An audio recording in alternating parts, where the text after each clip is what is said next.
వద్దాం. అందరూ మోకాల మీదకి వద్దాం. ఒక్క నిమిషం బిడ్డ యేసయ్యను ఆహ్వానించు.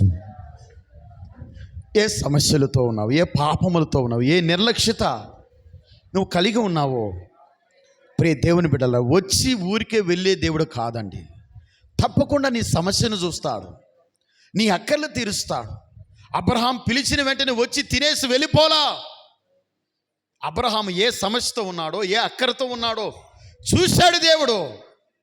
బిడ్డలు లేరని తెలుసు, అందుకని బిడ్డలను ఇచ్చాడు.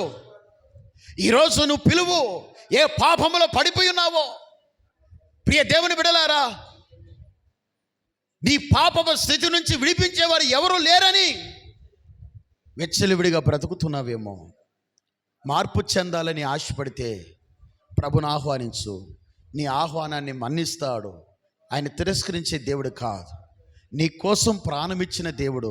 నీ బ్రతుకును మార్చలేడా? నీ జీవితాన్ని మార్చలేడా? నిన్ను ఆశీర్వదించడం ఆయనకు పెద్ద విషయం కాదు. నీ అక్కలు తీర్చడం పెద్ద విషయం కాదు. కానీ నువ్వు ఆహ్వానించాలి. నువ్వు కోరుకోవాలి, నా బ్రతుకు మారాలని, నా జీవితం మారాలని, నా కుటుంబం మారాలని, నా పరిస్థితులు మారాలని నువ్వు కోరుకుంటే దేవుడు తప్పకుండా నీ పరిస్థితులను మారుస్తాడు, నీ బ్రతుకును మారుస్తాడు. ప్రియ దేవుని బిడ్డలారా, ఒక తీర్మానం తీసుకున్నాడు జక్కయ్య. చాలు, ఇంతవరకు అన్యాయంగా అక్రమంగా సంపాదించిన సంపాదన చాలుగా, ఈ సంపాదన నాకొద్దు, నాకు నా యేసయ్య కావాలని, నా బ్రతుకు మారాలి, నా సాక్ష్యాన్ని కోల్పోయా, నా కుటుంబానికి రక్షణ కావాలని ఆశపడ్డాడు. ప్రియ దేవుని బిడ్డ, జక్కయ్య కుటుంబమునకు ప్రభుని ఆహ్వానించినప్పుడు ఏదైతే ఆశపడ్డాడో, జక్కయ్య కుటుంబాన్ని దేవుడు రక్షించాడు.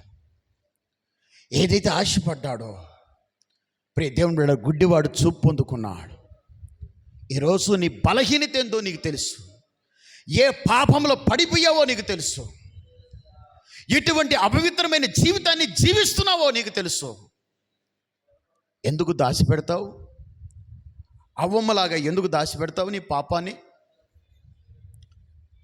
మనోనేత్రాలు తెరువు, నీ హృదయాన్ని తెరిచి ప్రభువుని అడుగు బిడ్డ.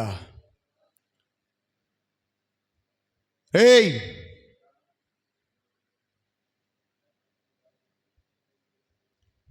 పరిశుద్ధుడైన తండ్రి, ఇక స్తోత్రాలు నైనా.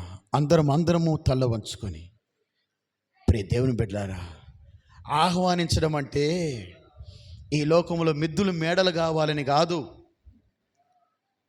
ప్రియ దేవుని బిడ్డలారా, ఇంకా పొలాలు కొనాలని, ఇంకా ఆస్తులు సంపాదించడానికి కాదు దేవుని ఆహ్వానించడం. నీ బ్రతుకును మార్చుకోవడానికి ఆహ్వానించు. నీ కుటుంబము రక్షణ పొందడానికి ఆహ్వానించు యేసయ్యను. ఈ లోకపరమైన ధనం, ఈ లోకపరమైన సిరి సంపదలో స్థిరము కానివని దేవుడికి తెలుసు, నీకు తెలుసు. స్థిరము కానిది కోరుకోవద్దు, స్థిరమైనది కోరుకో బిడ్డ. స్థిరమైనది కోరుకుంటే దేవుడు నీకు ఇస్తాడు. రక్షణ, పరలోక రాజ్యం, ఇవన్నీ స్థిరమైనటువంటివి. ఈ అడుగు నీ ఆత్మకు కావలసినటువంటి అడుగు. డబ్బుల కోసమో ఇంకొక దాని కోసమో దేవుని పిలవద్దు. నువ్వు పిలిచిన ఎవడు మొదటగా నీ బలహీనతను నువ్వు తెలుసుకుని నీవు హృదయంలోనికి ఆహ్వానిస్తే నీ బలహీనత నుంచి విడిపిస్తాడు. పిలవడం అంటే దేనికోసము? నాకు ఒక ఇల్లు ఉంది, ఇంకో పక్కన ఇంకొక ఇల్లు ఇవ్వమని కాదు. దానికోసం పిలవద్దు. ఎక్కడ పాపములో పడిపోయావో తెలుసుకొని ఈ పాపము నుంచి విడిపించేవాడు యేసయ్య ఒక్కడే అని యేసయ్యను నీ హృదయములోకి ఆహ్వానిస్తే నీ జీవితాన్ని మరలా కడతాడు, నీ బ్రతుకును మరలా సరిచేస్తాడు. కాబట్టి ప్రియ దేవుని బిడ్డలారా, తల వంచుకుందాం. Thank you Jesus Lord. ప్రభువా, నీకు వందనాలు నాయనా. ప్రభువా, ఆహ్వానించడం అంటే ఏ బిడ్డలకు ప్రభువా డబ్బు కోసం ఆహ్వానించడం అనుకుంటున్నారేమో. ఆస్తులు సంపాదించడానికి యేసయ్య అవసరమై ఉన్నాడని అనుకుంటున్నాడేమో. కాదయ్యా, నీ బిడ్డల బ్రతుకులు మార్చడానికి నీ బిడ్డలు ఆహ్వానించాలి. కుటుంబాలు కట్టబడడానికి ఆహ్వానించాలి. పాపము నుంచి విడిపించబడడానికి నిన్ను ఆహ్వానించాలి.